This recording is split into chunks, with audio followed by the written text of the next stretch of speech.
Ma, samahan mo muna ako dito sa tindahan. Gabi na eh. Natatakot ako. Ano ka ba naman anak? Ang lapit-lapit lang ng bahay natin dito, matatakot ka pa. Dati naman nakakatao ka mag-isa sa tindahan kahit gabi na. Ma, pakiramdam ko kasi may lalaking pabalik-balik sa tindahan natin kapag gabi. Parang nagmamanman sa akin eh. Baka naman nagkaka-crush lang sa'yo. Maganda ka kasi kaya ganyan. May hindi pwedeng paiiralin mo yung kaartehan mo. At kailangan din ako sa bahay. Ang dami naman ditong tao kaya kapag may nagwalang hiya, sumigaw ka. Pakiramdam ko kasi ma, sa kanya rin galing yung mga regalo na pinapadala ng hindi kilalang lalaki dito sa tindahan. Paano mo naman nasabi? Nakasulat sa huling regalo na pinadala niya sa akin eh. Ang sabi, sinusubaybayan kita. Alam niyo ba yung pakiramdam na parang palaging may nakatingin sa'yo? Nag-aabang, nagmamanman, at nagbabantay o di naman kaya'y nagbibigay ng regalo kahit wala namang okasyon. Anong nararamdaman mo? Naalarma ka ba?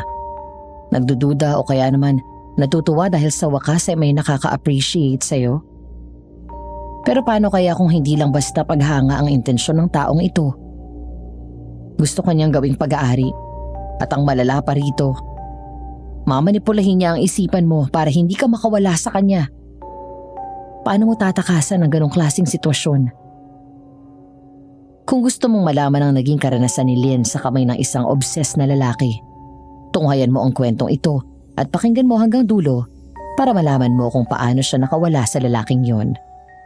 I-comment mo na ang iyong reaksyon sa ating comment section at maraming salamat po. Magandang araw po, Madam Venus.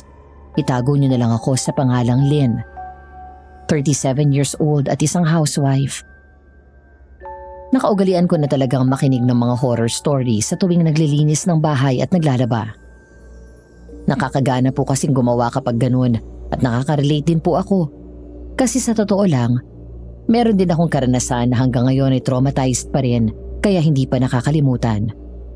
Hindi ko pa po ito na ibabahagi sa ibang tao o maski sa ibang malalapit sa akin. Ang aking asawa at pamilya lang ang tanging nakakaalam. First time ko pong magbabahagi sa isang channel at kayo po ang napili ko para ipagtapat ang karanasan ko sa kamay ng isang lalaki. Kung gusto niyo pong malaman, pakinggan niyo na lang ang kwento ko.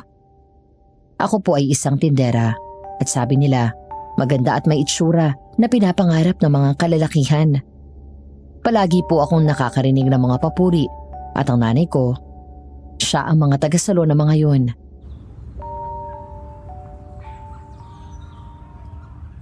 Aba, Isay! Lalong gumanda si Lynn ngayong nagdalaga na siya, no? Wala pa bang boyfriend yan? Wala. Hindi pa yun priority ni Lynn. Ang priority niya na yung mag-aral at magtrabaho sa tindahan namin kapag walang pasok. Hindi lang magandang anak ko, mataas ang pangarap niyan. Kung tutusin nga ay maraming naniligaw sa kanya at nagpapadala ng regalo. May lalaki nga na halos araw-araw nagre-regalo sa kanya. Hindi niya naman pinag-iinteresan na alamin kung sino yon. Baka mayaman. Naku, Isay, sinasabi ko sa'yo, sa ganda ng anak mong yan, hindi malabong magkaroon ka ng manugang na mayaman. Hindi ko naman pinangarap yung ganon. Ang gusto ko anak ko mismong magsikap at magkaroon ng magandang trabaho. Hindi yung aasa lang siya sa mapapangasawa niya. Mag-aaral pa'y pwedeng-pwede na yung mag-artista. Sigurado kung sisikat yan. Magandang babae eh. Napairap na lang ako habang pinakikinggan ang sinasabi ni Mama. Paulit-ulit na lang ang compliment na natatanggap ko. Mag-model daw ako, artista, at huwag na raw ako mag-aral. Pero di ko naman gusto yun. Habang nag-aayos ng paninda, napansin ko sa sulok ng aking mata na parang may nagmamanman sa dulo. Itinigil ko ang ginagawa ko at nag-usisa, pero biglang nawala. Nagulat na lang ako nang may kumalapit sa akin. Ay, kabayo! Butchoy! Ikaw lang pili. Ano namang tinutulala mo dyan, ate? Wala. Maligo ka na nga. Ang baho-baho mo na. Ang asim-asim mo. Basang-basa na ng pawis ang likod mo. Naglaro kasi kami ni Namigo ng basketball. Gumawa ng maliit na court ang papa niya. Galing-galing ko nga eh. Pwede ng MVP. Ay nako, Kaya pala ang asip mo na. Sige na, maligo ka na doon. Dali! Balikan na lang dito pagkaligo mo ha. Bigyan kita ng chocolate. Oh. Huwag ka lang maingay kay mama ha. Wow! Sige ate, maliligo na ako. Bilisan mo ha, tapos balik ka rito. Opo ate. Kumahangos na tumakbo ang bunso kong kapatid na si Butchoy para umuwi sa bahay na nasa likod lang ng tindahan. Ilang minuto lang ay may naamoy kaming sunog na nagmumula sa likod. At maya-maya ay parang meron ng umuusok. Abay, may nasusunog yata dito sa tabi natin, Lynn. Kaya nga po eh. Hindi po kaya sa bahay natin? Naisara niyo po ba ng maayos yung gasol natin kanina? Ay, naku nga, parang nakalimutan ko. Ma, si Butchoy! Ano yon, Lynn? Nasa loob si Butchoy?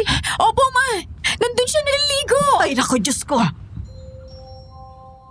Parehas kaming patikad na tumakbo ni Mama papunta sa bahay namin at hindi kami nagkamali sa aming hinala.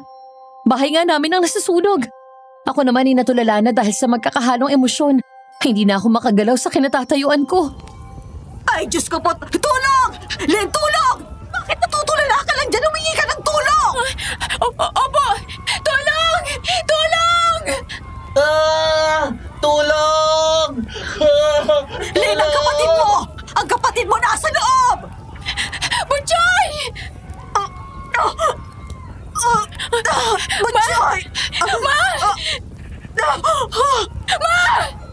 Nalito na ako sa kung ano dapat kong unahin. Kung pupuntahan ko ba si Butchoy o aasikasuhin ko si Mama na parang inaatake na sa puso.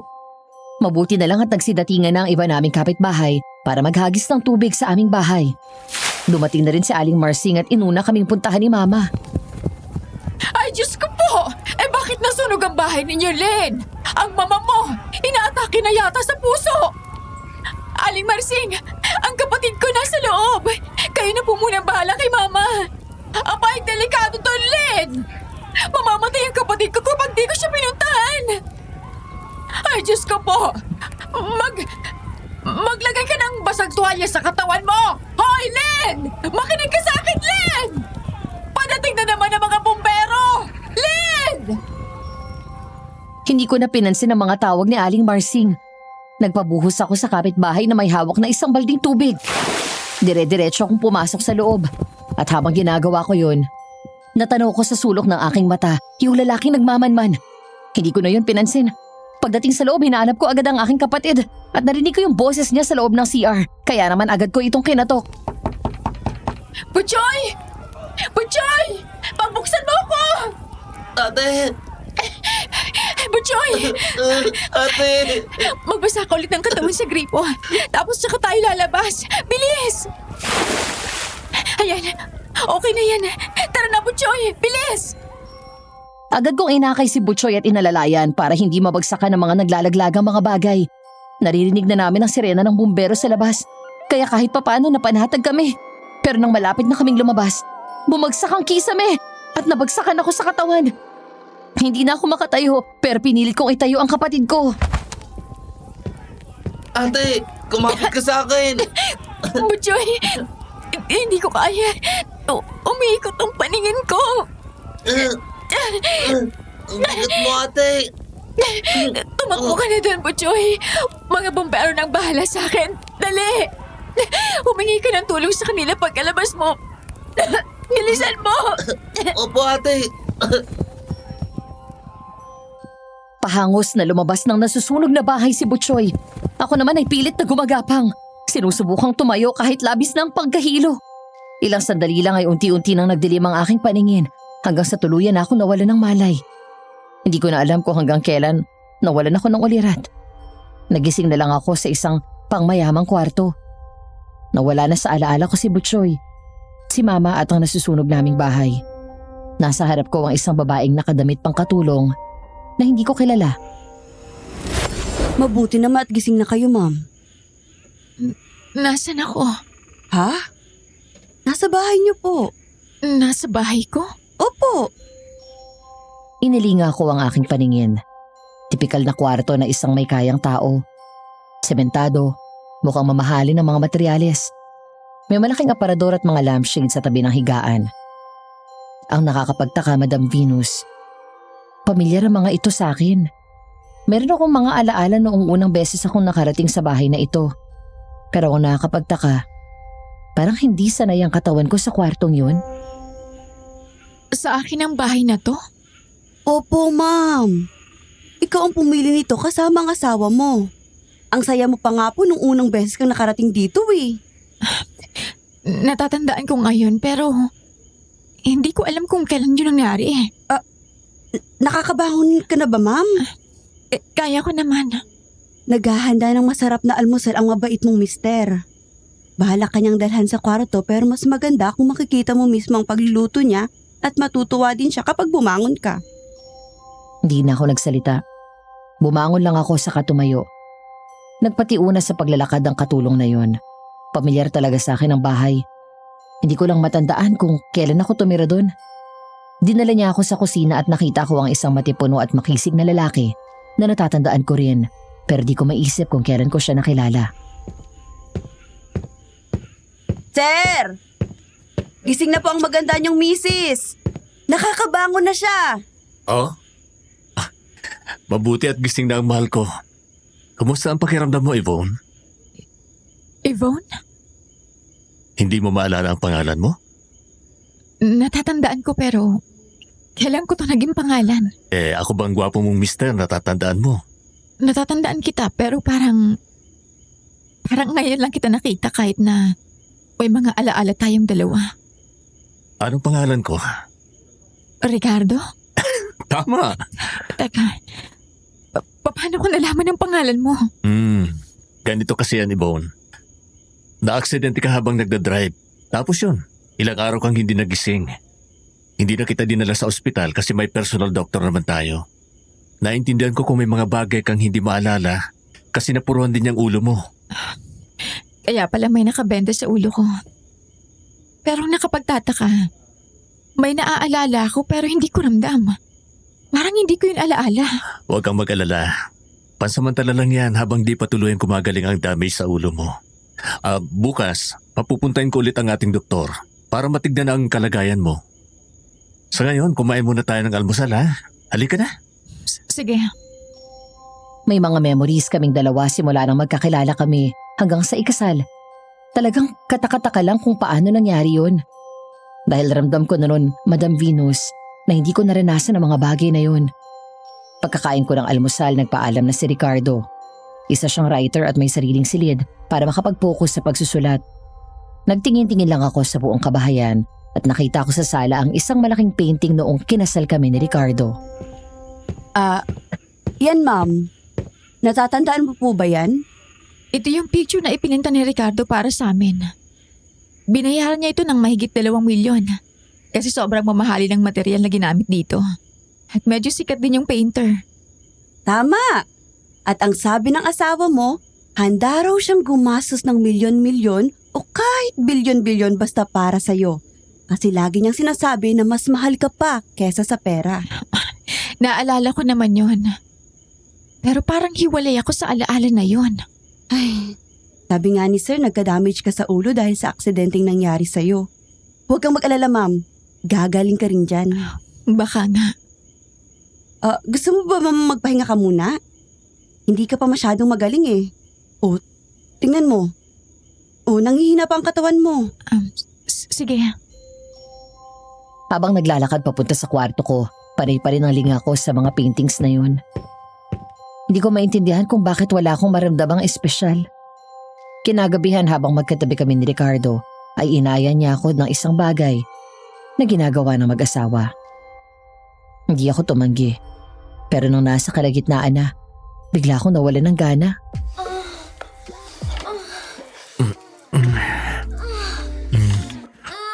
Oh, bakit mahal ko? Ayaw mo na? Nawala ako sa mood. Bakit? Hindi mo ba gusto ang ginagawa ko? Hindi ka ba naliligayahan? Subukan ulit natin.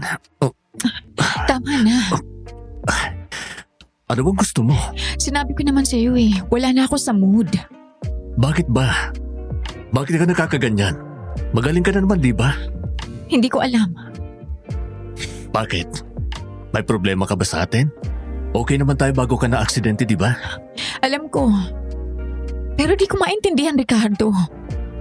Alam kong asawa kita. May mga naaalala akong memories tungkol sa atin pero wala akong maramdamang espesyal sa'yo.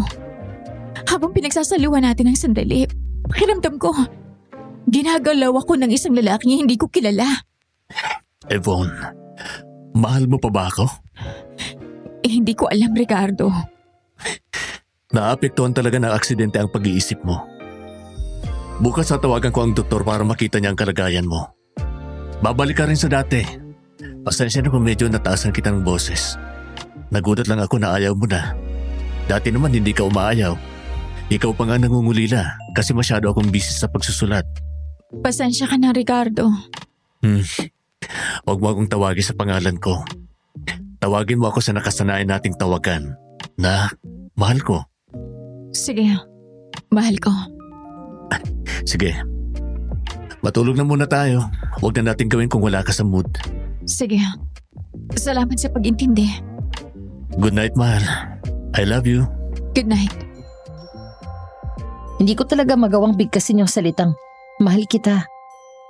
Wala kasi talaga akong maramdaman sa kanya. Nang makatulog na si Ricardo, naisipan ko na lang lumabas. Gusto ko kasing alamin kung anong klaseng lugar yung kinaroroonan ko. Paglabas ko, nakita ko na nasa isang liblib na lugar pala ako at tila parang walang daan palabas dito. Napapaligiran ng mansyon ng mga damuhan at malalaking punong kahoy. Nakatayo lang ako at nagmamasid nang may marinig akong kakaiba. Ano yun? Parang mabangis na hayop. Diyos ko, ano yun? Hindi ko na mapigilan ang sarili ko. Ang sarap ng dugo mong babae ka. Ano yun? Bakit nagsasalita siya? Nandito ako sa likod mo! Bumungad sa akin ang isang nakakatakot na nilalang. Mapayat ang katawan nito, malaki ang mga mata na parang kwago. Punit ang bibig at mahabang umaabot sa tenga. Dilaw ang mga ngipin nito at may malalaking pangil. Napaatras na lang ako sa takot. Nanginginig ang aking kalamnan at para akong nablangko na hindi makapag-isip. Hanggang sa dambahin ako ng aswang.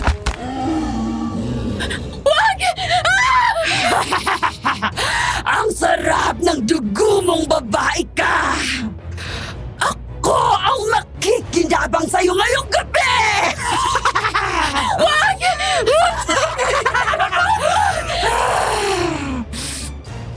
Pinipilit akong sakmalin ng aswang pero napipigilan ko siya dahil malakas ang aking puwersa at nagagawa kong itabig ang balikat niya. Habang ang isang kamay ay pinipigilan ang mukha niya na maabot ang leeg ko. Ang isa ay nagkapa at nakuha ko ang isang bato.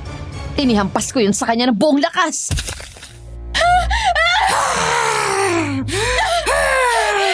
Bitawan mo akong asawa!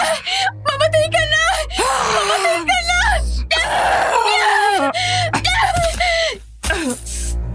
Nakawala ako sa aswang at nakatakbo pero nahila niya ang braso ko.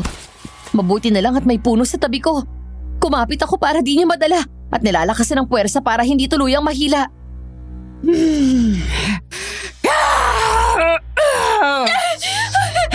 Bitiwan mo ako!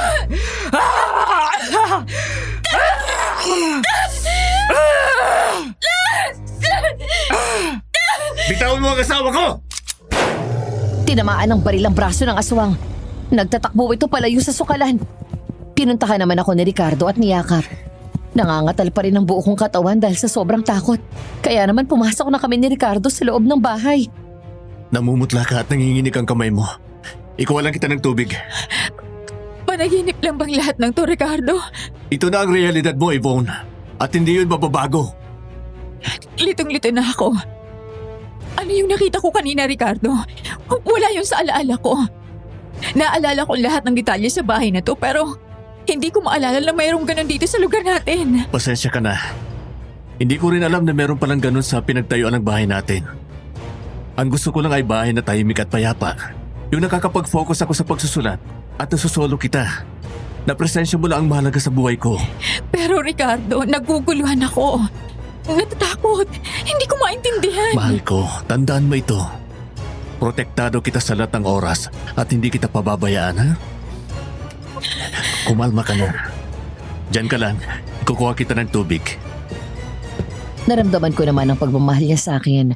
Pero ang sarili ko hindi ko maintindihan. Kinabukasan, habang naglalakad ako papunta sa sala, ay natanaw ko si Ricardo sa teres kasama si Sisa at parang pinapagalitan niya ito. Hindi ko marinig ang pinag-uusapan nila dahil medyo malayo. Napatingin si Ricardo sa akin. Itinigil ang ginagawa niya. Pumasok sa loob at lumapit sa akin. Gising ka na pala, mahal ko. Maayos ba ang tulog mo? Oo naman. Parang aaga yatang pagalitan ng katulong natin. Ang aga-aga kasi palpak na sa trabaho. Kilala mo naman ako. Di ko pinalalampas yung mga ganyan. Ganun ba? Siya nga pala, Yvonne. Hindi ka muna lalabas ngayon ng kwarto, ha? Masyado ako magiging abala sa pagsusulat. Hindi kita matututukan. Ha? Hindi mo naman ako kailangan tutukan eh. Kaya ko ang sarili ko, Ricardo. At saka, maiinip din ako sa loob ng kwarto. Mas gusto ko yung nakakalabas ako. Kagabi ba? Naipagtanggol mo ang sarili mo doon sa aswang? Bakit? May aswang ba kahit araw? Basta, ayaw kong mapahamak ka. Kaya hanggat maaari sa loob ka na muna ng bahay, okay? Sige. Mamayang gabi, baka madaling araw pa kitang matabihan. Dahil sobrang abala ako ngayon. Sige. Wala na akong nagawa kundi sundin ang gusto ni Ricardo. Ikinulong niya ako sa loob ng kwarto at dinalhan na lang ako ng pagkain ni Sisa. Yung katulong namin. Napansin ko na may benda ang kanyang kaliwang braso. Palabas na sana siya pero tinawag ko. Sisa? Napaano ba yung braso mo? Ito po ba, ma'am? Wala po ito. Natabig sa kung saan. Yun, nagkaroon ng sugat. Masakit ba? Aray! Masakit po ba? Naalala ko lang yung aswang kagabi. Sa parteng yan siya tinamaan ng bala. Ma'am, iniisip mo ba na aswang ako? Hindi naman sa ganun pero... Ma'am, kailangan ko na pong umalis. Kasi dadalhin ko ng pagkain si Sir Ricardo. Pinapauna ka lang po niya kasi nag-aalala siya na baka magutom ka. Ganun ba? Pasensya na sa abala. Okay lang po. Sisa, sandali lang pala. Yung doktor na sinasabi ni Ricardo, hindi na ba siya pupunta? Hindi na po yata eh. Hindi ko rin nakausap si Sir kasi sobrang busy niya. Sige, okay lang.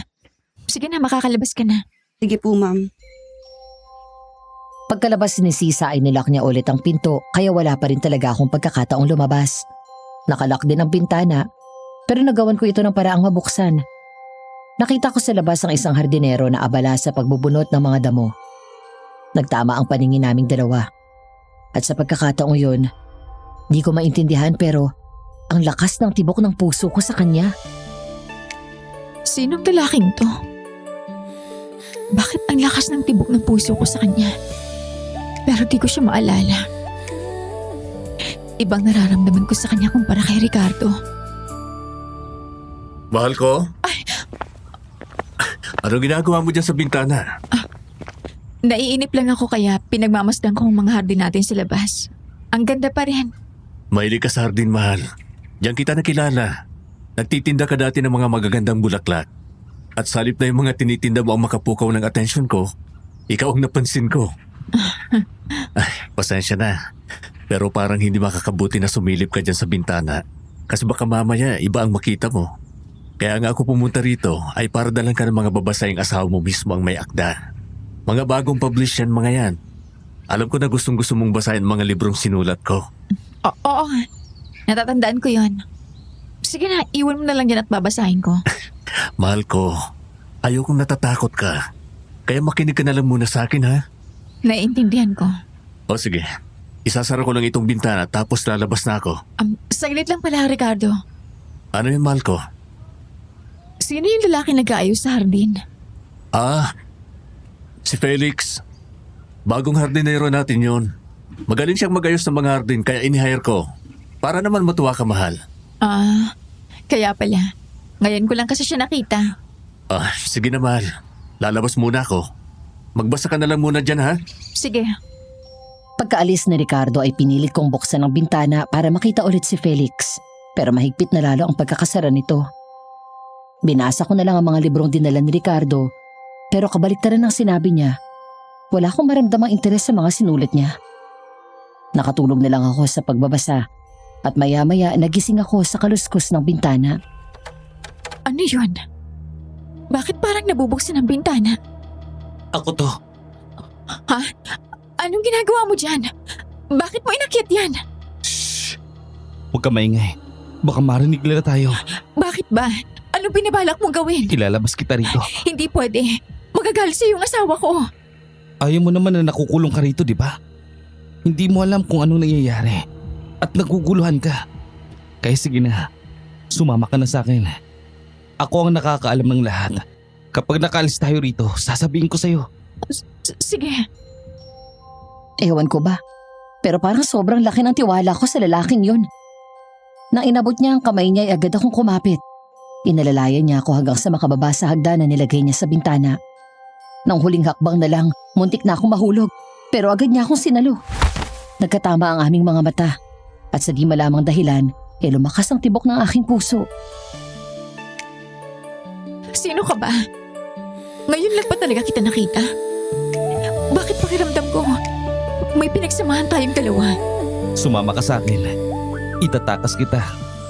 Sa ngayon, kailangan nating mag-ingat at baka mahuli tayo. Bakit concern ka sa akin? Sino ka ba talaga?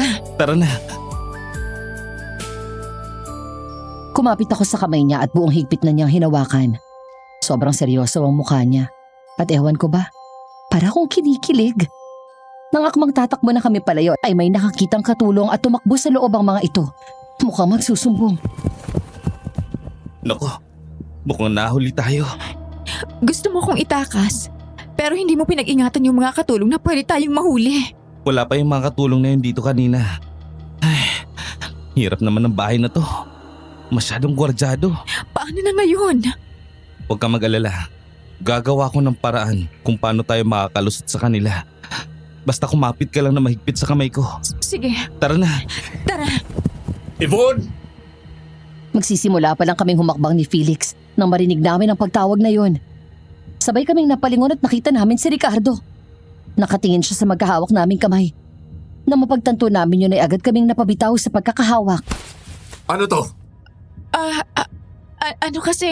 Huwag mong sabihing itatakas ka ng lalaking ito? Kuhan, Felix, sumama ka sa akin.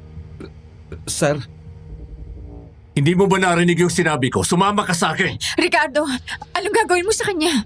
Ano pa? Hindi tuturuan ng leksyon. Ricardo, hindi mo kailangan gawin yon. Ako ang nag-utos sa kanya na ilabas ako dahil sobrang inip na ako sa loob ng kwarto. Huwag ka na magpalusot pa. Alam ko na kung anong binabalak mo. Gusto mo talagang tumakas at nagkataon na gusto ka talagang tulungan ng lalaking ito. Paanong hindi ko na naising tumakas? Kinukulong mo ako sa loob ng kwarto. Felix, ano ba? Tara na! sige po sir. Ricardo, sandali! Sandali! Hoy! Kayo mga katulong dyan, anong tinatanga-tanga ninyo? Ipasok ninyo na itong asawa ko sa loob ng kwarto ko at siguraduhin ninyo na mas maigpit ang pagkakakandado at hindi siya makakalabas. Opo, sir. Kami na po ang bahala. Ano ba? Bitiwan niyo ako! Ricardo! Anong gagawin mo sa kanya? Bitawan niyo ako! Wala na akong nagawa nang ipasok ko muli ng mga katulong sa aking kwarto. Mas lalo akong hindi makakalabas dahil masinigpitan nila ang pagkakakandado ng pinto. Ilang sandali lang ay may narinig akong malakas na sigaw ng lalaki mula sa libas. Sa tingin ko si Felix yun. Pinapahirapan siya ni Ricardo. Pilit kong giniba ang pinto dahil nasasaktan ang puso ko sa naririnig ko. Maya-maya ay pumasok si Ricardo sa loob ng kwarto. Anong ginawa mo sa kanya? Tinuruan ko lang ng leksyon. Hindi ko siya pwedeng patayin dahil may utang na loob ako sa tatay niya. Siya ang tumulong sa akin para sumikat ang mga obra ko. Siya rin mismo nagpapasok sa anak niya rito para maging hardinero dahil naghihirap sila ngayon. Bakit kailangan mo pa siyang turuan ng leksyon? Sinabi ko na kanina na hindi mo na kailangan gawin yon. Dahil ako nag-utos sa kanyang ilabas ako sa kwartong to. Dahil inip na ako. Mukhang natitipuan ka ng lalaking yon. At dapat sa simula pa lang, iparamdam ko na sa kanya na hindi kanya pwedeng agawin sa akin. Walang pwedeng magmay-ari sa'yo kundi ako. Ako ang asawa mo. Ako ang pinakasalan mo. Sa sobrang pagmamahal ko sa'yo, hindi ko kaya mawala ka sa buhay ko. Pagmamahal ba talaga yan? Kinukulong mo ako rito. Ginagawa mo akong preso. Kasi nga takot ako mawala ka. Hindi mo ba naiintindihan yun? Hindi ka na ng pagmamahal, Ricardo! Makasarili ka! Nasaktan ka ba?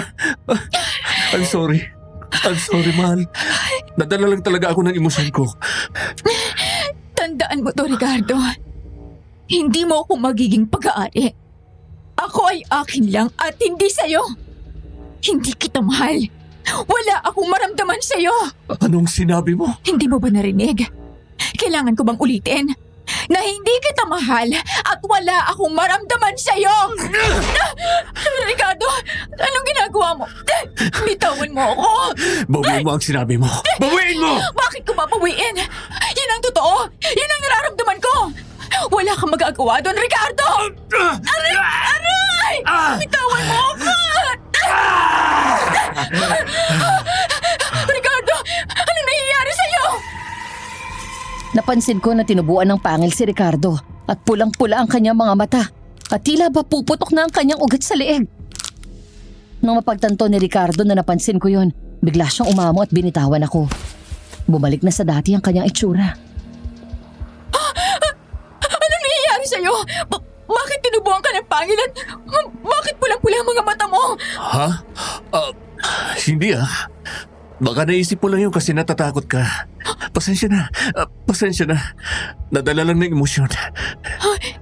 Nakakatakot ka. Malinaw ko nakita yon. Hindi dahil natakot lang ako. I'm sorry. I'm sorry, Yvonne. Mahal ko. I'm sorry. Nadala lang ako ng emosyon at alam kong ganun ka rin. Hindi na mauulit to. Sisikapin ko. I'm sorry, mahal ko. Huwag mo akong hawakan. Pasensya na. Hindi na talaga mauulit yun. Halimaw ka. Wala akong maaalala naging ganyan ka. Ngayon lang to. I'm sorry. I'm sorry talaga. Lumabas ka na. Sige. Lalabas na ako. Babalik na lang ako mamaya. Pagkalabas ni Ricardo ay napaiyak ako. Nanginginig pa rin ang katawan ko sa takot. Hindi ako makapaniwala sa nakita ko. Kinagabihan hindi pumasok si Ricardo sa kwarto. Habang natutulog ako ay nagkaroon ako ng isang panaginip. Nasa loob daw ako ng isang bahay na nasusunog at kasama ko ang bata. Ate, kumapit ka sa akin. Butchoy, hindi ko kaya. Umiikot ang paningin ko. Ang bigat mo, ate. Tumakbo ka na din, Butchoy.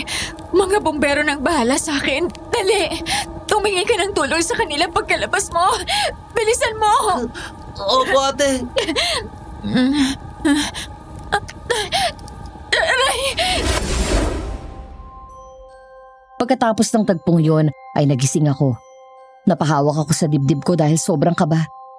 Ano kaya ang ibig sabihin ng panaginip na yon? Bakit parang totoong nangyari sa akin?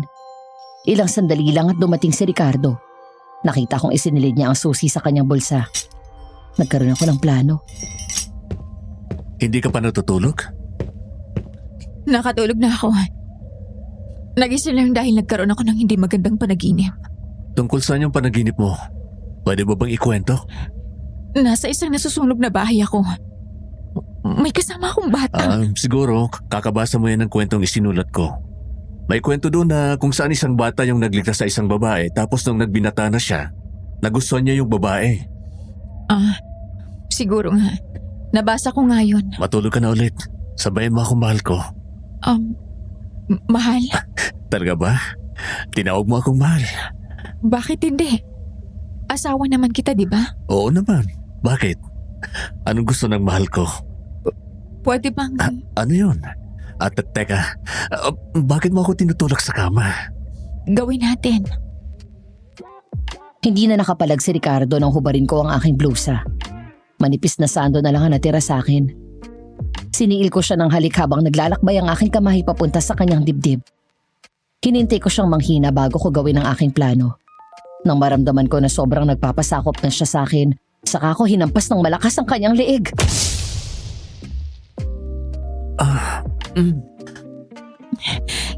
Gagawin ko lahat para makatakas sa iyo. Yvonne. Ginawa ko na ang aking plano. Nang mawala ng ulirat si Ricardo ay marahan kong kinuha ang susi sa kanyang bulsa. Nagmadali kong binuksan ang pinto at nakahinga ko ng maluwag nang makalabas sa kwartong yon. Pero pagdating ko sa sala, nakarinig ako ng mga pag-ungol. Malalim na pag-ungol at nakakatakot. Diyos ko! Diyos ko! Hindi ka makakatakas! Hindi ka makakawala sa amin! Diyos ko! Hindi ka na makakawala sa amin! Hindi lang isang aswang ang bumungad sa akin. Hindi lang 2 o 3, kundi marami. Napatras na lang ako sa katumakbo. Binuksan ko ang pinto, pero hindi ito mabuksan. Buwis kang pinto ka! Bumukas ka! Buwisit! Hindi ka na makakatakas! Wag! Sa amin ka ngayong gabi! Nangangatog ng sobra ang aking tuhod. Lumapit ang isang aswang sa akin at tinangka akong sakmalin. Agad akong nakailag at nang makuha ko ang isang flower vase ay agad ko itong hinampas sa kanya. Mamatay ka lang, aswang ka! Hindi ka makakatakas!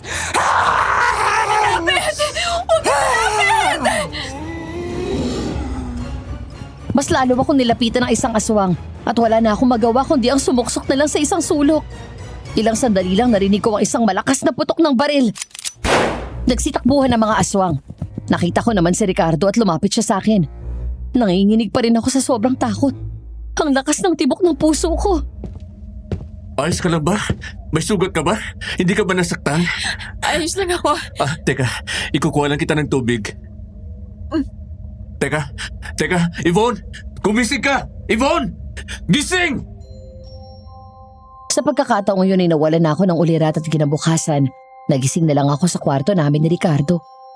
Nakatingin siyang alalang-alala sa akin at hindi mapakali. Yvonne, mahal ko.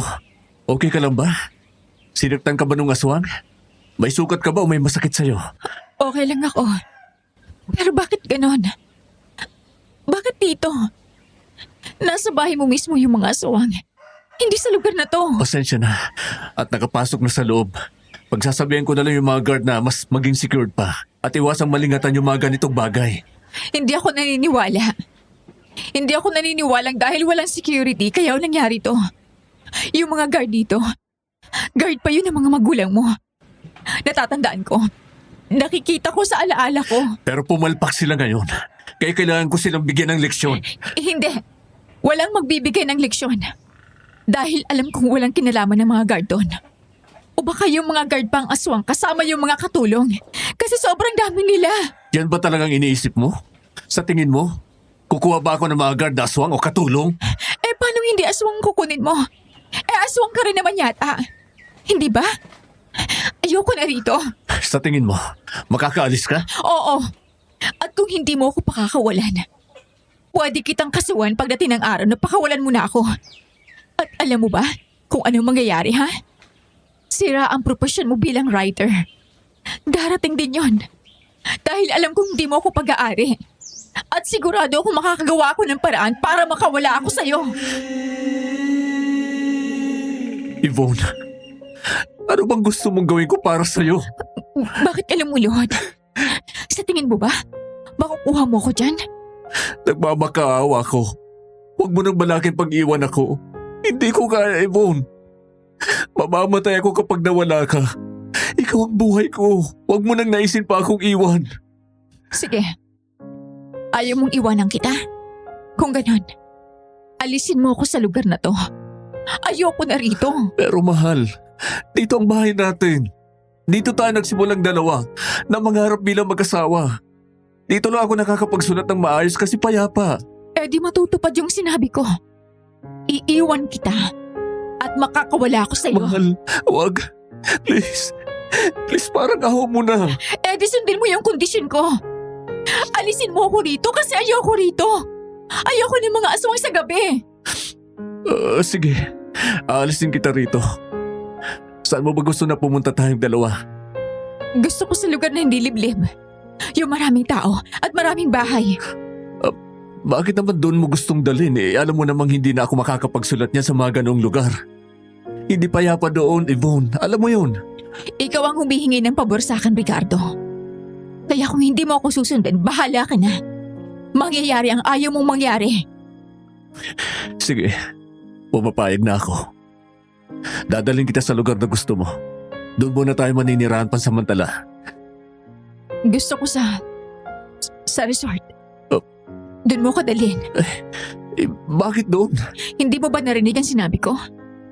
Dalhin mo ko ron. Sige. Masusunod ang gusto mo. Basta mangako ka sa akin na hindi mo ako iiwan, ha? Sige. Pangako yan. Niyakap ako ni Ricardo. Napangisi ako dahil may binabalak akong gawin. Paraan ko yun para makatakas. Nag-impake na kami ng gamit. Tinulungan ako ng mga katulong. Nang ibinaba na ang mga gamit para dalhin sa kotse, nakita ko si Felix na nakatingin sa akin at pumunta sa hardin.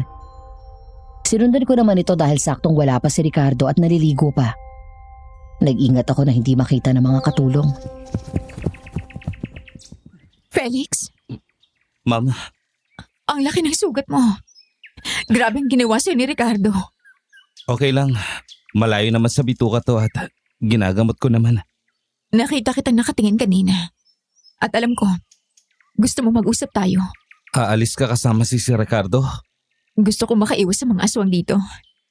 Feeling ko, lahat ng nandito, hindi ko mapagkakatiwalaan.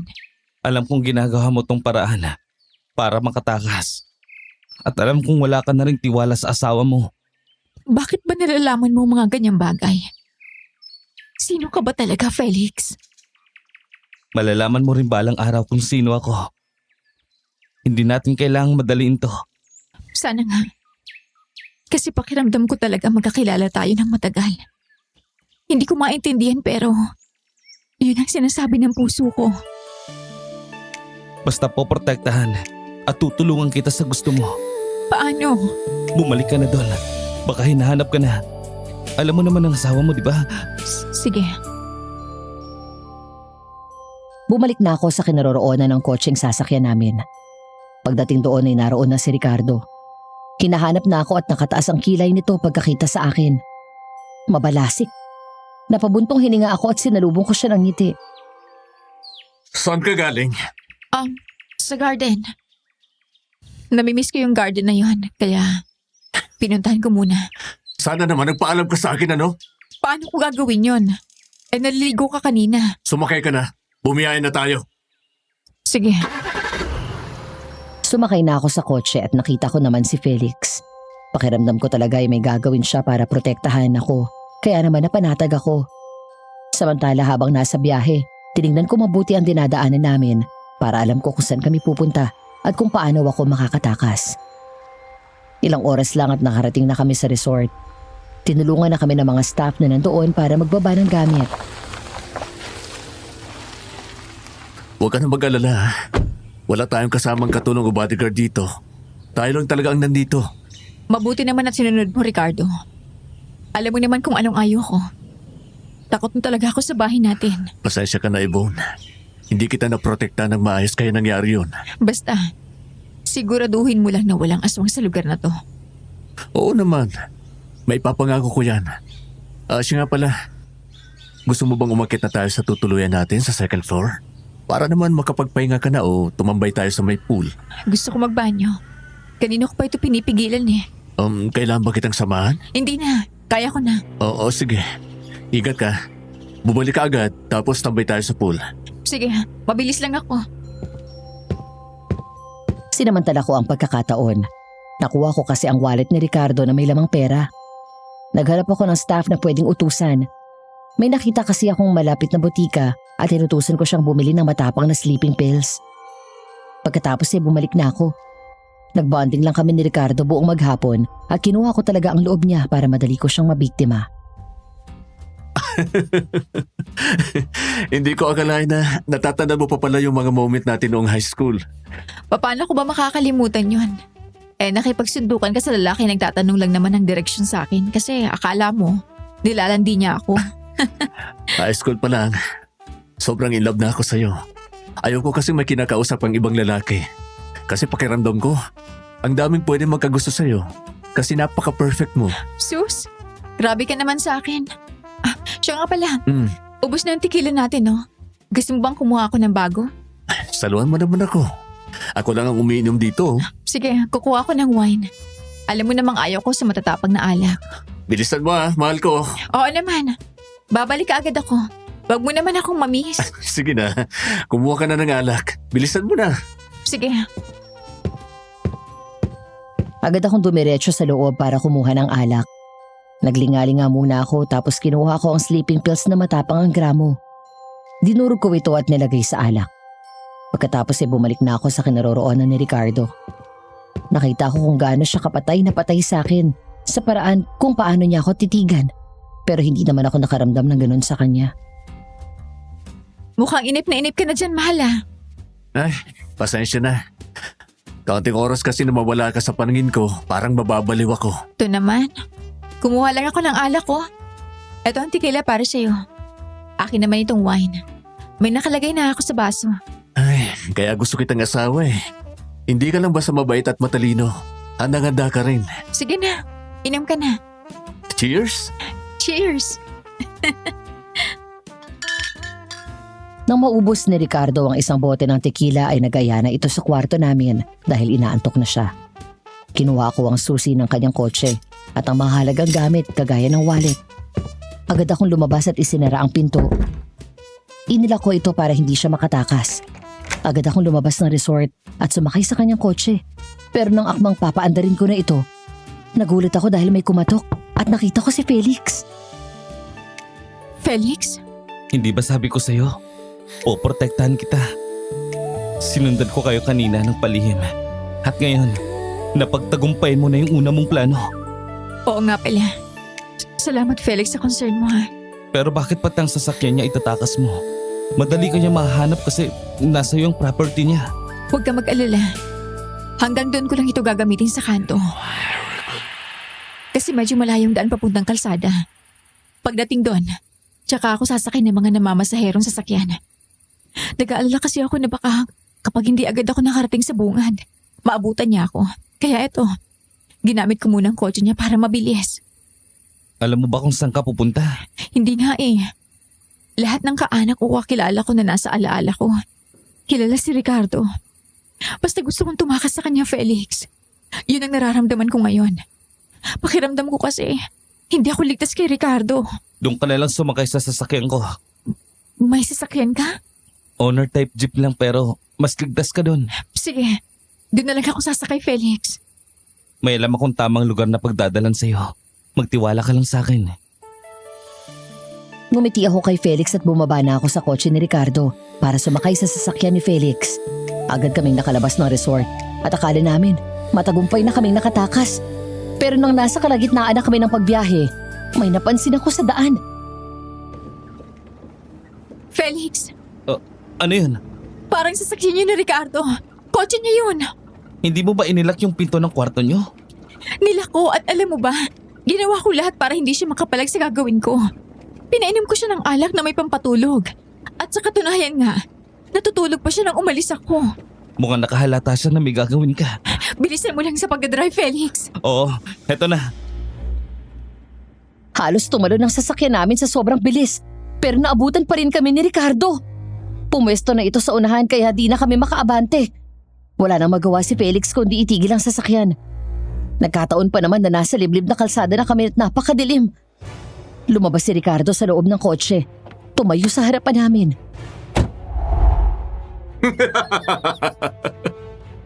Ito na nga bang sinasabi ko eh. Hindi ako nagkamali sa inaala ko. Nagkunwari lang akong inaantok pero hindi pa. Hindi ako tinabla ng alak na may pampatulog mo, Yvonne. At akala mo, hindi ako malakas para maalis ang higpit ng pagkakalakbo sa pinto? Nagkamali ka ng kinakalaban. Bakit ba kasi ayaw mo akong pakawalan? Wala akong nararamdamang pagmamahal sa iyo, Ricardo. Yung mga alaala, pakiramdam ko hindi ako yun. May ginawa ka ba sa utak ko, ha? Gulong-gulo na ako sa sarili. At sa mga nangyayari simula ng unang beses akong magising sa bahay mo. Epekto yun ng aksidente. Ilang beses ko bang sasabihin yan sa'yo? Kinutsaba mo pa talaga ang lalaking ito? Ginagawa niya lang yan para makuha ka kasi bala kanyang agawin sa akin. Hindi niya ako kinuntsaba. Ako ang kusang tumulong sa kanya. Nakita mo naman, di ba? Hindi naligtas ang pakiramdam niya sa'yo. Kaya pakawalan mo na siya. Huwag mo na siyang pilitin na maging sa'yo dahil hindi magiging sa'yo ang taong ayaw sa'yo. Walang hiya ka! Sa pagkakataong yun ay nagbago ng anyo si Ricardo. Ang itsura niya ay kagaya ng aswang na nakita ko sa bahay. Mapayat ang katawan nito, malaki ang mga mata na parang kwago. Punit ang bibig at mahabang umaabot sa tenga. Dilaw ang mga ngipin nito at may malalaking pangil. Tama ang hinala ko. Isa rin siya sa kanila. Felix, umalis na tayo! Bilisan mo! Yung seatbelt mo, isuot mo na. Bibilisan ko ang pagpapaandar nito. Eto na! Hindi ko kayo hayaang makatakas!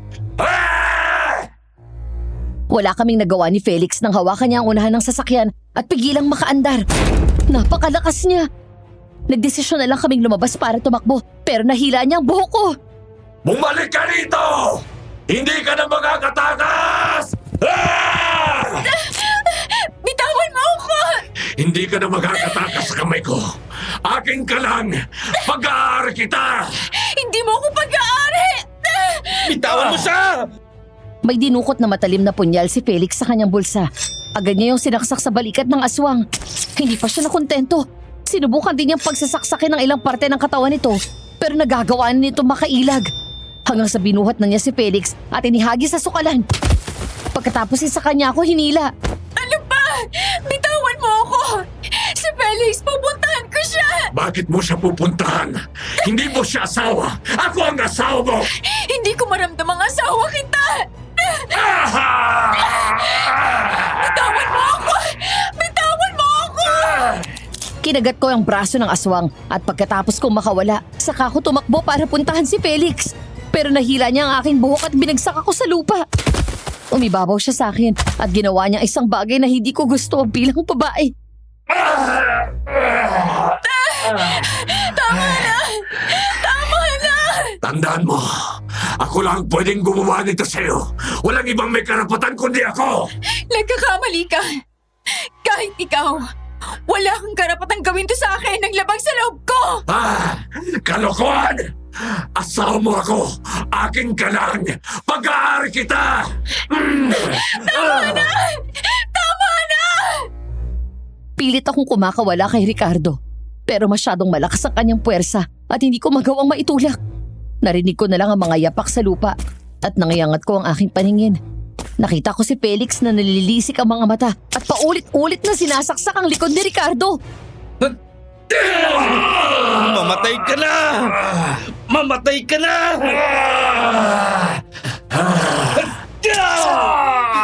Walang hiya ka! Felix! Napuruhan na siya. Wala na yata. Felix! Hindi na yata siya humihinga. Umalis na tayo. Ayos ka lang ba? Oo, okay lang ako. Salamat, Felix, kasi niligtas mo ako sa kanya.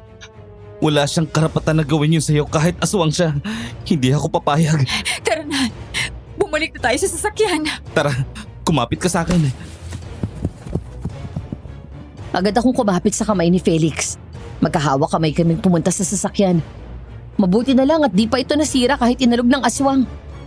Dinala ko ni Felix sa isang lugar na unang pagkakita ko pa lang ay parang malapit sa akin at napuntahan ko na. Nandito na tayo. Felix, hindi ko matandaan na pumunta ako sa lugar na to. Pero parang nakarating na ako rito. Pakiramdam ko, parang malapit ito sa akin. Kaya kita dinala rito. Taga rito ka ba? Taga rito yung babaeng mahal ko. At parang tumira na rin ako rito. Dahil palagi ko siyang dinadalaw. May kamag-anak din ako rito. At madalas din ako magbakasyon dito. Kaya ako nga nakilala yung babae na yun.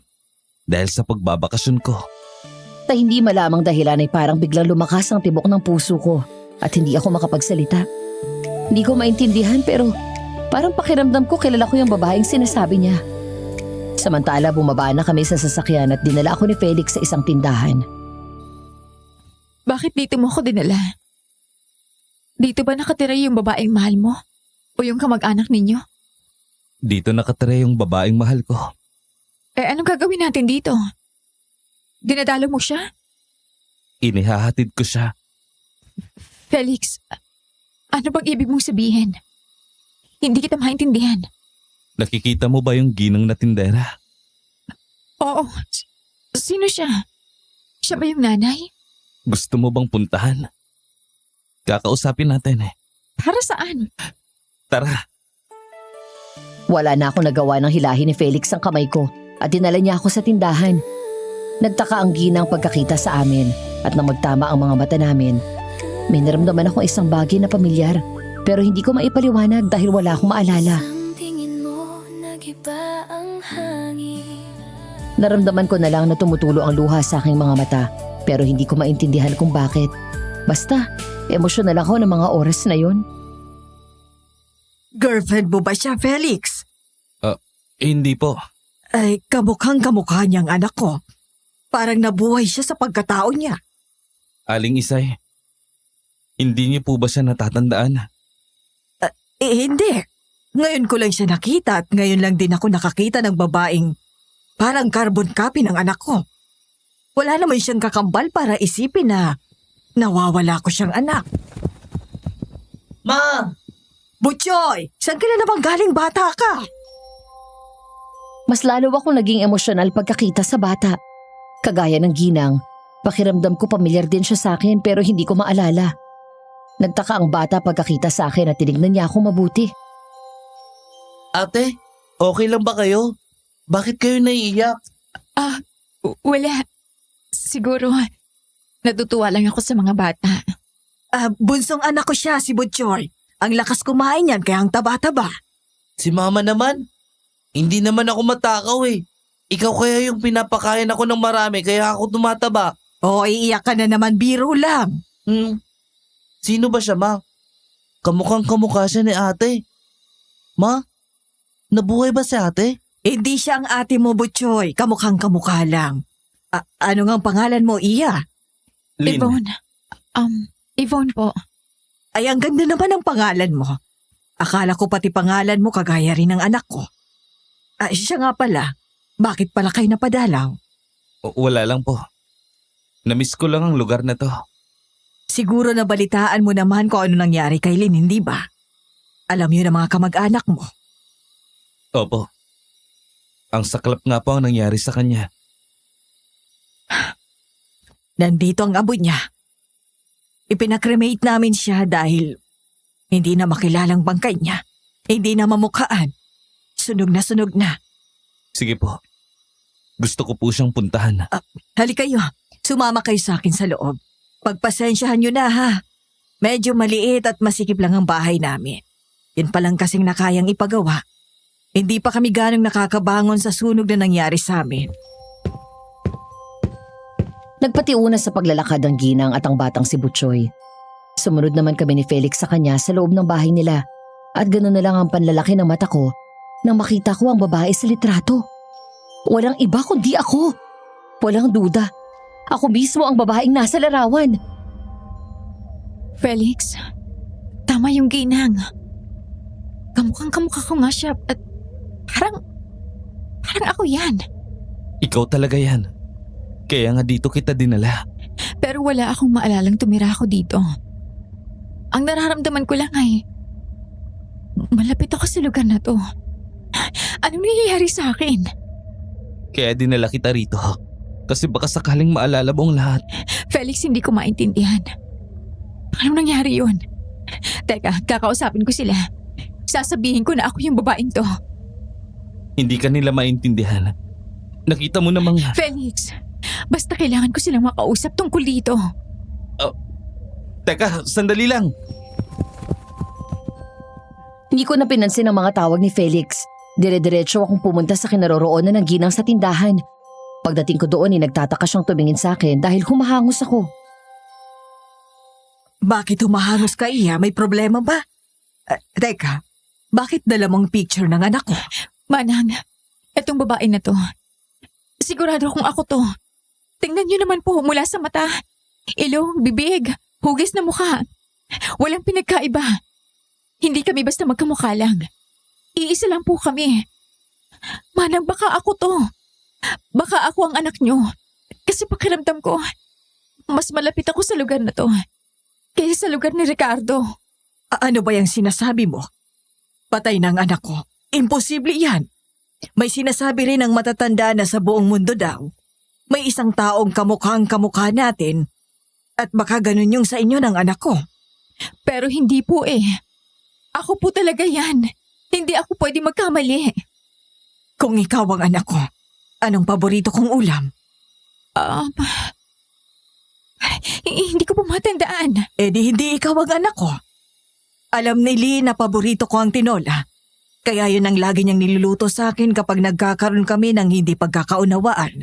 Pero hindi ko po maalala. Hindi ko rin po alam kung anong nangyari sa utak ko. Nagising na lang po ako sa bahay ni Ricardo. Marami akong alaala na parang hindi ko naman alaala. Hindi ko maramdaman na akin yung mga alaalang yun. Pakiramdam ko po talaga. Hindi sa akin yung mga alaalang yun kasi hindi ko alam kung kailan naganap kasi parang hindi ko naranasan eh. Basta po ang hirap i-explain, Manang. At noong nakita ko tong lugar na to, hindi ko rin po maintindihan kung bakit malapit ako rito. Na parang may espesyal. Hindi ko alam yung sinasabi mo, Iha. Basta hindi ikaw ang anak ko. Kasi mag-iisang buwan na siyang wala. Hindi ko naman masasabing may kumuha sa kanya sa sunog kasi nakita namin yung katawan niya sa mismong damit na suot niya. Hindi mangyayari ang sinasabi mo. Umalis ka na lang kung wala kang sasabihing maganda. Pero Manang, pakinggan niyo po ako. Bakit ako makikinig sa sinasabi mo? Wala naman niyang katotohanan. Hindi na babalik ang anak ko kasi patay na siya. Wala na siya. Hindi mo ba narinig yun? Yvonne, umalis na tayo. Pero bakit ako aalis dito? Pakiramdam ko dito ako nakatira. Alaala lang ang nawala sa akin pero ramdam kong dito ako belong. Yvonne, pakiusap please. Umalis muna tayo rito. Hindi, Felix. Hindi ako aalis dito. Hahanapin ko muna ang sarili ko sa lugar na to. Felix, ano ba? Paalisin mo na yung babae na yan. Baka may sakit na yan sa pag-iisip. Hikayatin mo na magpa-check up. Opo, Aling Isay. Pasensya na po. Ako na pong bahala sa kanya. Yvonne, sige na. Umalis na tayo. May iba akong lugar na pagdadalhan sa'yo. Pero Felix… Yvonne, please. Please, tara na. Sumama ka muna sa akin. Dadalhin kita sa lugar na posibleng makatulong sa'yo. Wala na akong nagawa kundi pumayag kay Felix. Sumakay kami sa owner type na jeep niya. Hindi ko mapigilang umiyak pagkasakay sa loob ng sasakyan. Ayoko pang iwan ang lugar na yon. Ewan ko bakit malapit sa akin yun. Dinala niya ako sa pabundok na lugar at nang makarating kami sa parteng may magandang view, itinigil ni Felix ang sasakyan niya. Bakit dinala mo ako rito, Felix? Maganda ang view, di ba? Kapag magulo ang isip ko, pumupunta lang ako sa mga ganitong lugar para malinawan ako sa nararamdaman ko. Sobrang luntian ang paligid. Tapos ang ganda ng sikat ng araw. Tama ka nga. Nakakakalma. Alam mo, may tuturo ako sa iyong tips para gumaan ang pakiramdam mo. Sige, ano yon? Feeling ko, magaling ka nga sa ganyan eh. Ganito kasi, kapag gusto kong maging maayos ang nararamdaman ko, kapag magulo ang isip ko o mabigat ang dibdib ko, isinisigaw ko lang. Nakakahiya naman. Baka mabingi ka sa boses ko. Hindi na bali sana kung ako lang yung nandito. Ano ka ba? Huwag kang mahiya sa akin. Gusto mo, ako ang maunang sumigaw para malaman mo na hindi nakakaya na maririnig natin ang sigaw ng isa't isa. Sige nga, pakitaan mo nga ako. Para malaman ko rin kung ano yung dinadala mo sa dibdib mo. Kasi ako, alam na alam mo na eh. Sige, eto na. Lynn! Miss na kita, Lynn! Sana bumalik ka! Sana bumalik ka sa akin! Mahal pa rin kita, Lynn! Ikaw pa rin ang laman ng puso ko! Hindi ito nagbabago! Okay na. Teka, bakit ka umiyak? Wala. Hindi ko alam. Parang sobrang nangungulila din ako eh. Parang pakiramdam ko kapag sinasabi mo yon. Kapag binabanggit mo si Lynn, Parang ako yung binabanggit mo. Ewan ko, hindi ko maintindihan eh. Oh, bakit natahimik ka dyan? Teka, umiiyak ka ba? Okay ka lang ba? Hindi ako umiiyak. Okay lang ako. Sige na. Isigaw mo na yung gusto mong sabihin. Ricardo! Walang iyakan! Anong ginawa mo sa akin? Bakit para hindi sa akin yung mga alaalang to? Hindi ko maramdam ang akin to! Anong ginawa mo sa akin, lalaki ka? Okay na. Okay na ba talaga yan? Oo naman. Bakit parang pakiramdam ko bitin ka? May gusto ka pang isigaw. Sige na, isigaw mo na. Ay, sige na nga. Eto na. Sana ako na lang si Lynn! Isang tingin mo, nag-iba ang hangin. Parang matagal na kitang kapiling. Di ko malaman kung saan nagsimula, pero ang puso ko sa'yo tumitibok na. Bakit ba ganito? Oh, parang kilala na kita noon. May kwento tayong nakatago na ngayon lang muling nabuo. Kapag tumingin ka, para akong natutunaw. May init sa'yo na hindi ko mawari. Di man maalala ng isip ko, puso ko ang nagsabi, ikaw ito. Baka ikaw ang iniwan ng tadhana. Bumalik ka na sa puso kong naghihintay pa.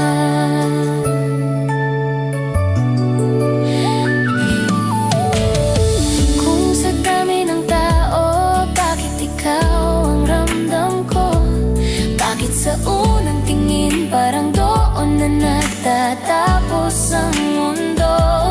Di ko man maalala, pero sigurado ako na matagal ka nang minahal ng puso ko. Deja vu ang pag-ibig, parang ikaw ang nakaraan ko. Kapag tumingin ka, para akong natutunaw. May init sa'yo na hindi ko mawari. Di man maalala ng isip ko, puso ko ang nagsabi, ikaw ito. Baka ikaw ang iniwan ng tadhana. Bumalik ka na sa puso kong naghihintay pa.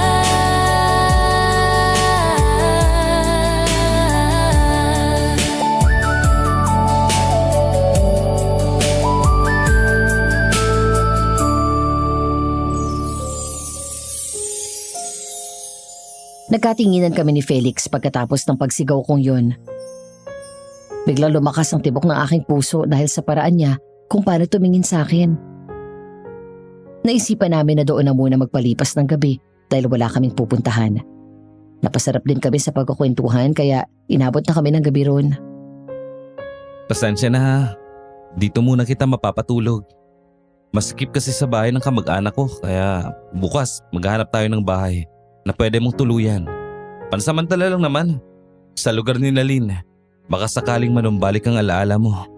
Buhay pa kaya si Ricardo? Huwag mong sabihin na pagkatapos ng ginawa niya sa'yo, inaalala mo pa rin siya. Hindi naman sa ganon. Inaalala ko lang kasi, baka masundan niya tayo rito. Para nag-aalala ako eh. Nakita mo naman, di ba? Hindi na siya humihinga, patay na siya. Sana nga. Hindi ka ba nilalamok dyan? Hindi naman. Pasensya na ha. Inabot na tayo ng gabi dito. Okay lang. Ikaw kasi ang dami mong kwento. Gusto mo bang lumapit ng konti sa akin? Parang nasisikipan ka na dyan ha. Okay lang ba? Okay lang. Ang sikip ng pwesto mo dyan. Sige na nga. Kumilos ako ng kaunti mula sa pagkakahiga, pero napaharap ako kay Felix. Lumakas na naman ang tibok ng puso ko nang magtama ang aming mga mata. Nagulat na lang ako nang bigla niya akong halikan sa labi. At sa di ko malamang dahilan, wala akong nagawa kundi ang gumanti. Tuluyan na kaming nilamon ng aming mga damdamin at pinagsaluhan namin ang isang mainit na sandali. Kapag tumingin ka, para akong natutunaw. May init sa'yo na hindi ko mawari. Di man maalala ng isip ko, puso ko ang nagsabi, ikaw ito, baka ikaw ang iniwan ng tadhana. Bumalik ka na sa puso kong naghihintay pa.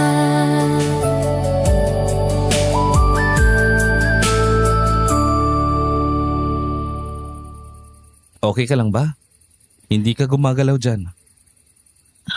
Okay lang. Ayaw mo ba ng ginawa natin? Pasensya ka na ha. Nadala lang din ako ng emosyon. Hindi naman sa ganon. Hindi kasi ako makapaniwala. Sa tuwing hinahawakan ako ni Ricardo, wala akong maramdaman pero iba sa'yo. Anong nararamdaman mo kapag ako? Panatag. Ramdam ko na ligtas ako sa mga bisig mo.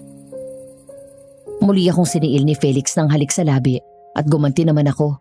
Pero napatigil kami sa ginagawa namin nang may marinig kaming mga yapak sa lupa. Narinig mo ba yun? Parang may paparating dito. Oo, narinig ko yun. Felix, hindi kaya... Imposible yun. Patay na siya. Hindi na siya huminga ng iwanan natin ang aswang na yun. Felix, narinig mo yun, di ba? Kung ano man yun, kumalma ka lang. Nandito ako. Hindi kita pababayaan. Yvonne! Alam kong nandito ka! Nararamdaman kita! Felix, boses yun ni Ricardo. Siya yun, buhay siya. Hindi na siya humihinga nung iwan natin. Paano nangyari yun? Hindi na tayo ligtas, Felix. Maganda tayo. Agad kaming nagbihis ni Felix at sinimulan na niya ang pagmamaneho. Sumilip ako sa labas at nakita ko ang figura ng aswang sa dilim. Nanginig na naman ang aking katawan, kaya naman hinawakan ko ang kamay ni Felix. Binilisan naman niya ang pagmamaneho, pero hindi pa kami ganong nakakalayo nang lumagpak sa unahan ng aming sasakyan ng aswang. Sabi ko na nga ba, nandito ka, Yvonne. Alam kong nandito ka kasama ng lalaki yan! Hindi ka totoo. Patay ka na. Nalinlang ko kayo. Hindi pa ako patay. Pinigilan ko lang ang paghinga ko para mapanatag kayo at gawin kung anong gusto nyo. Ito na nga ba ang sinasabi ko at gagawin ninyo ito? Hindi nagkakamali ang pagbasa ko sa mga mangyayari. Tigilan mo na kami! Kahit anong gawin mo, hindi mo siya magiging pag-aari! Ah! Diyan ka nagkakamali. Dahil kahit anong mangyari, babawiin ko siya at magiging akin siya! Ah! Felix, umalis na tayo rito. Seatbelt mo! Siguraduhin mo nakalagay sa'yo dahil ibabangga ko tong sasakyan! Eto na. Halos tumalon ang sasakyan ni Felix sa sobrang bilis ng kanyang pagpapaandar. Ibinangga niya ang sasakyan sa puno at natumba ang aswang. Saka inilihis niya ang direksyon at binilisan lang ang pagmamaneho. Mabuti na lang. Huwag pa rin tayo makampante. Talasan mo pa rin mabuti ang pakiramdam mo. Oo, Felix. Felix, bilisan mo. Para nasa likod natin siya. Hinahabol tayo. Heto na. Mas lalong binilisan ni Felix ang pagmamaneho. Natatanaw ko na sa labas ang aswang at ilang sandali, lumagpak ng malakas sa bubong ng sasakyan. Saka nito binutas at inilusot ang kanyang kamay sa mismong kinaroroonan ni Felix. Hindi siya nakailag nang sakalin siya ng aswang. Nahirapan siya magmaneho, kaya naman muntik nang bumangga ang sasakyan namin. Mabuti na lang at naipreno pa rin niya.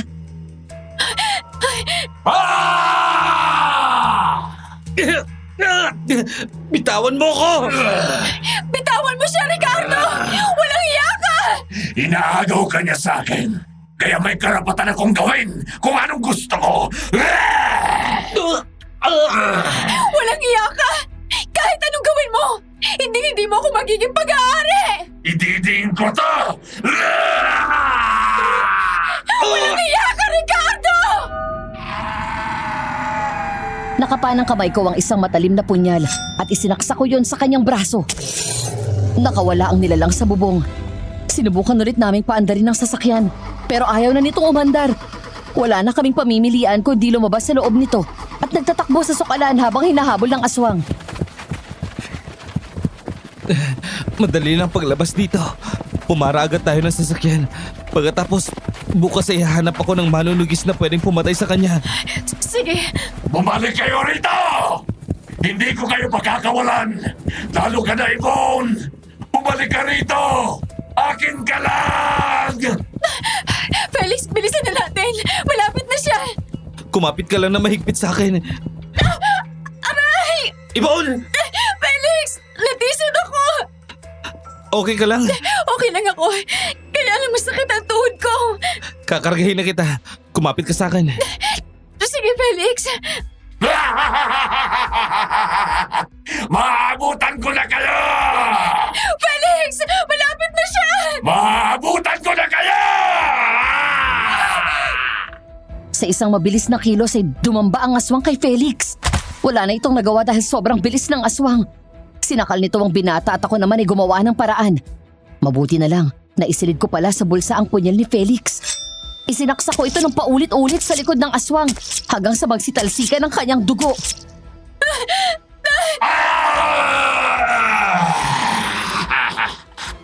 Mamatay ka ng aswang ka! Mamatay ka na, Ricardo! Hindi mo ako kaya!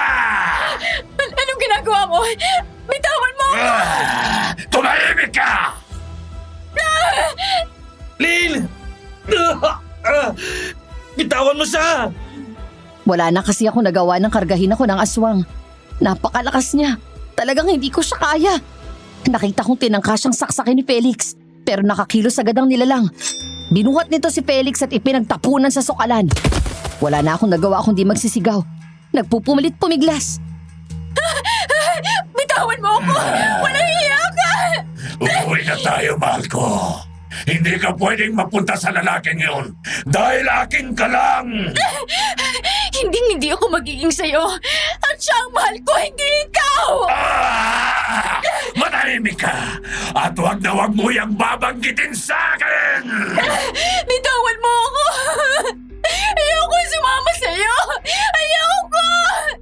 Wala talagang magawa ang lakas ko para makawala sa aswang. Napaiyak na lang ako, pero naramdaman ko ang yapak ng tao. Nagmasid-masid ako at nakita ko ang isang lalaking may dalang flashlight. Bigla siyang sumugod sa aswang at pinaghahampas ng buntot pagi. Kaya naman, nabitawan ako at nahulog sa lupa. Walang iyakang aswang ka! Sabi ko na nga ba, nang bibiktima ka na naman! Nagkita na naman tayo, Mang Tupi! Alam kong magtatapang-tapangan ka na naman! Pwes, hindi na ako kagaya ng dati na naduduwag pa! Ngayon, kayang-kaya na kitang labanan!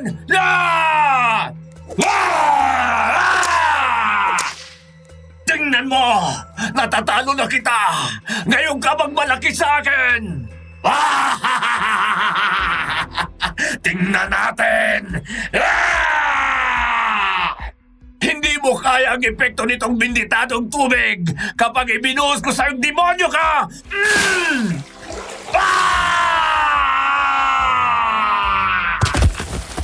Nakita ko na lang na nakahandusay at nangingisay ang aswang. Pagkatapos buhusan ng matanda ng sinasabi niyang bendetadong tubig. Ako naman ay pinuntahan si Felix at nakita ko na sugatan ang ulo nito dahil naumpog pala sa bato. May gagawin pa sana ang matanda sa aswang dahil may kinuha siyang punyal. Pero napilitan siyang lumapit sa amin nang sumigaw ako. Anong nangyari sa kanya? Naupog po ang ulo niya sa bato. Nako, ang laki ng sugat. May gagawin pa sana ako sa aswang. Pero mukhang kailangan ng kasama mo ang tulong at baka matuluyan yan. Unahin ko muna. Sumama kayo sa akin sa bahay. Huwag kayong mag-alala. Hindi kayo masusundan ng aswang. Marami akong medalyon sa bahay at hindi gusto ni Ricardo ang mga yon. Hindi po siya basta manggagamot sa bahay. Sa ospital po natin siya dalhin. Iha, huwag kang mag-alala. Isa akong albularyo at dati na rin akong doktor ng mga sundalo. Kaya alam na alam ko kung paano gamutin ang ganyan. Dali na, sumama ka na. Mas inuna ko ito kaysa sa mas importanteng dapat kong gawin sa aswang. Sige po. Isinama kami ng matanda sa kanyang kubo at ginamot ang aming mga sugat. Mabuti na lang at naagapan ang ulo ni Felix. Kinabukasan nagising na siya. Kinausap naman kami ng matanda at ikinuwento namin ang nangyari sa akin at kung bakit sinusundan kami ng aswang. Ang nangyari sa'yo, Iha, ay manipulasyon. Minanipula ni Ricardo ang isip mo at nagbigay ng pekeng alaala na hindi naman sa'yo. Ibig sabihin, hindi niya po ako totoong asawa. Oo. Binigyan ka lang niya ng mga maling alaala dahil napapasailalim ka sa kanyang itim na mahika. Ginamitan kanya ng ritual sa tulong na rin ng kakayahan niyang magmanipula ng laman ng utak. Matanong ko lang po, bakit po kilala niyo si Ricardo? Ay, manugang ko siya. Napangasawa niya ang namatay kong anak. Alam ninyo sa totoo lang, tutol ako sa pagsasama nila kasi nakikita ko ang potensyal na maging aswang siya. Dahil may laing aswang ang lolo niya. Wala lang akong magawa kasi mahal na mahal siya ng anak ko. Tapos, ipinasa po sa kanya ang pagkaaswang? Ganun na nga. Ano po kayang posibleng dahilan at ginawa niya yung kay Yvonne? Yvonne ba talaga ang totoong pangalan niya? Hindi po. Yan lang talaga ang pinangalan sa kanya na Ricardo. Ang pangalang Yvonne, yun ay pangalan ng anak ko. Ngayon, naiintindihan ko na kung bakit. Kamukhang kamukha niya ang anak ko mula sa katawan, sa itsura, hanggang sa paraan ng pagkilos. Baka hindi pa nakakalimot si Ricardo sa anak ko. Naiintindihan ko na. Kaya pala, Iha, ang mga alaala na nasa iyo ay ang alaala ng anak ko. Isinali lang sa'yo ni Ricardo. Posibleng hindi lang po siyang minanipula ni Ricardo, pati ang pamilya niya, para hindi siya hanapin. kahit na minanipula ni Ricardo ang utak ko, ramdam ko pa rin na hindi sa akin ang mga alaalang to. Ramdam ko na hindi ito ang pagkatao ko. May paraan po ba para bumalik siya sa dati? Meron. Kapag namatay si Ricardo, Paano po siya mapapatay? Sobrang hirap niyang patayin eh. naiintindihan ko. Sobrang hirap niya talagang patayin. Malakas na aswang si Ricardo. Bukod sa kaya niyang manipulahin ang utak ng tao, kaya niya rin kontrolin ang kanyang paghinga. At ang kaya niyang malaman ang mangyayari kinabukasan. Hindi siya basta-basta tinatabla ng mga kung ano-anong pangontra lang. Yung binditadong tubig lang ang nagpapaina sa kanya, pero hindi siya nito kayang patayin. Wala na po bang paraan para mapatay siya? Meron. Mamamatay siya kapag ininom niya ang sarili niyang dugo. Punong-puno kasi ito ng kaitiman. At kapag nainom niya yon, hindi niya kakayanin ang epekto. Malalason siya dahil siya mismo hindi kayang lunukin ang kadilimang taglay ng dugo niya. Ako na mismong gagawa nun sa kanya. Pero delikado. Hindi. Dahil sa ginawa niya sa akin, gusto ko ako mismong pumatay sa kanya. Kung yan ang gusto mo, tutulungan kita. Napangisi ako. Pinagplanuhan naming mabuti ni Mang Tope ang gagawin. Gabi nang pumunta ako sa bahay ni Ricardo. Suot ang paboritong damit ni Yvonne, pati ang kanyang pabango na gustong-gusto ni Ricardo. Naabutan ko ang lalaki sa kwarto niya na umiinom at nagpapakalango sa alak. Ito na ang tamang pagkakataon dahil mahina siya. Mahal ko, Anong ginagawa mo rito? May iba ka ng mahal, di ba? Si Felix ang mahal mo. Umampi pa kayo doon sa Mang Tupi na yon. pero napagtanto ko na ikaw ang mahal ko, Ricardo. Napakarami nating alaala. Napakarami nating pinagsamahan. Hindi ko kaya magmahal ng iba, Ricardo. Ikaw lang, wala nang iba. Yvonne, nagbalik ka. Yan ang paborito niyang damit at naamoy ko rin ang gusto niyang pabango. Oo. Nandito na ako, mahal ko. Agad na tumayo si Ricardo at sinunggaban ako ng halik. Ginantihan ko naman para manghina siya at magawa ko ang gusto ko.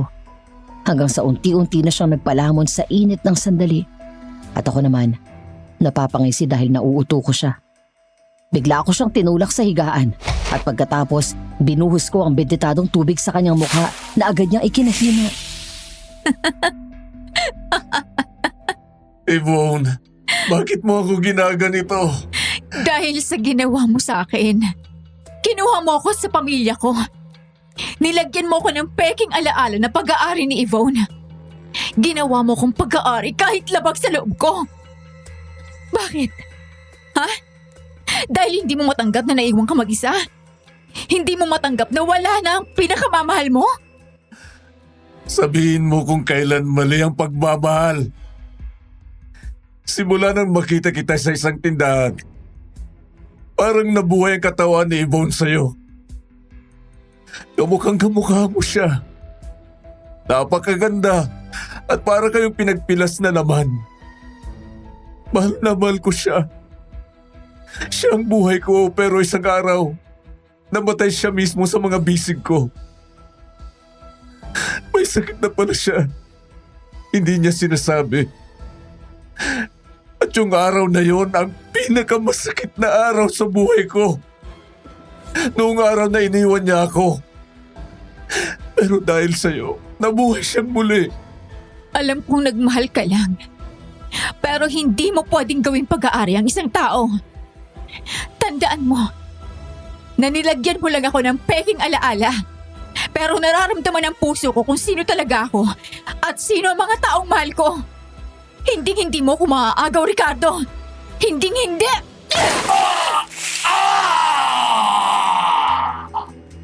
Sa muling pagbuhos ko ng benditadong tubig kay Ricardo, doon na sumuko ang katawan niya. Nangisay siya na walang tigil hanggang sa mawala ng malay. Ginawa ko na ang plano. Tinaga ko ang kanyang leeg at sinahod ang dugo gamit ang bote. Pagkatapos pinainom ko yun sa kanya. Ilang minuto lang nang itim agad si Ricardo. Napatay ko na siya. Bigla namang sumakit ang ulo ko. Ang daming nagsisulputang alaala sa akin.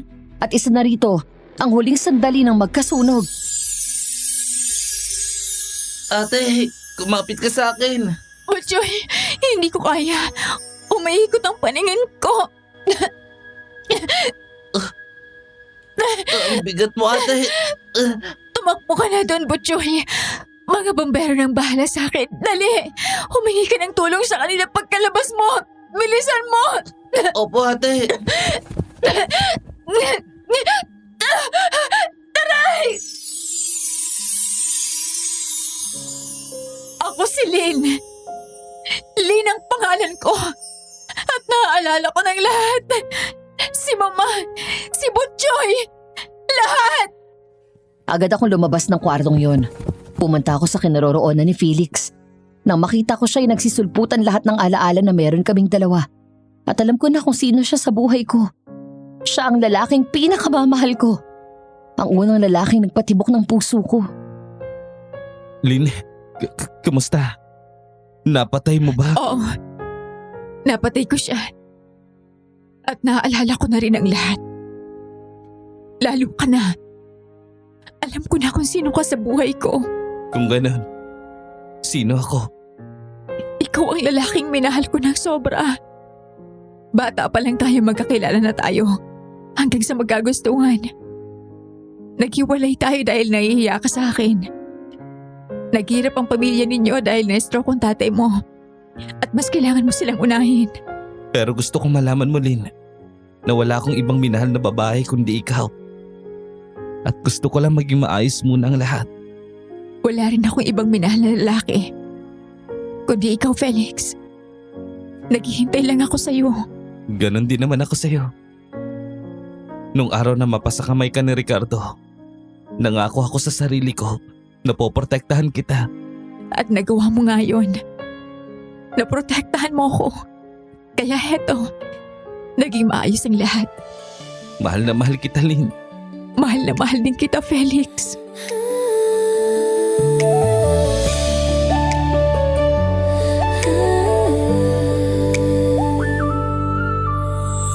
Isang tingin mo, nagiba ang hangin.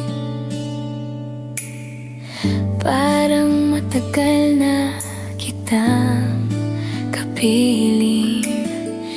Di ko malaman kung saan nagsimula, pero ang puso ko sa'yo tumitibok na.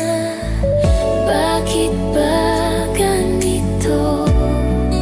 Oh, parang kilala na kita noon. May kwento tayong nakatago. Parang ikaw ang nakaraan ko. Kapag tumingin ka, para akong natutunaw. May init sa'yo na hindi ko mawari. Di man maalala ng isip ko, puso ko ang nagsabi, ikaw ito. Baka ikaw ang iniwan ng tadhana. Bumalik ka na sa puso kong naghihintay pa.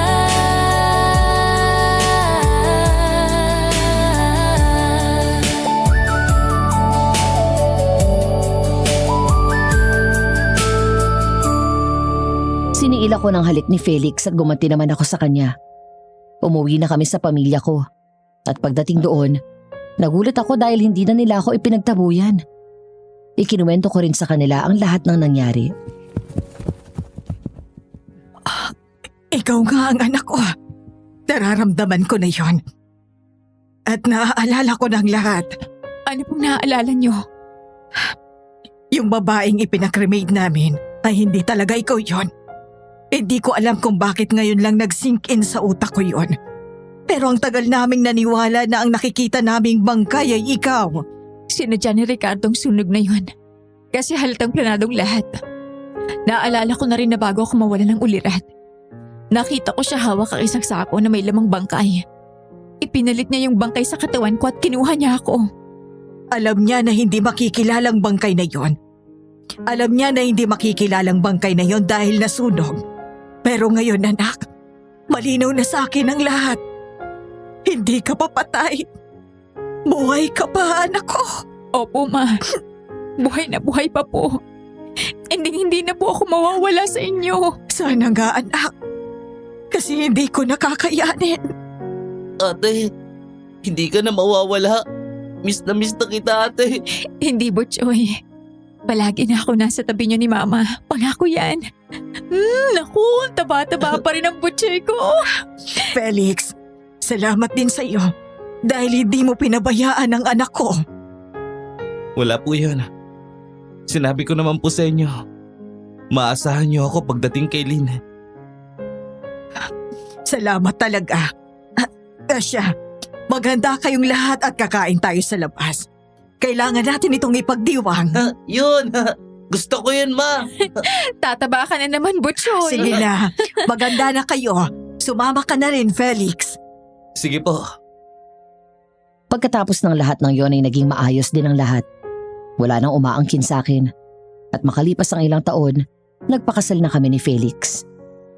Ang masasabi ko lang sa kwento kong ito, Madam Venus, hindi mo pag-aari ang isang tao. Ang pagmamahal ay malaya at hindi mapang-angkin. Hanggang dito na lang po ang aking kwento at maraming salamat po. Lubos na gumagalang, Lynn.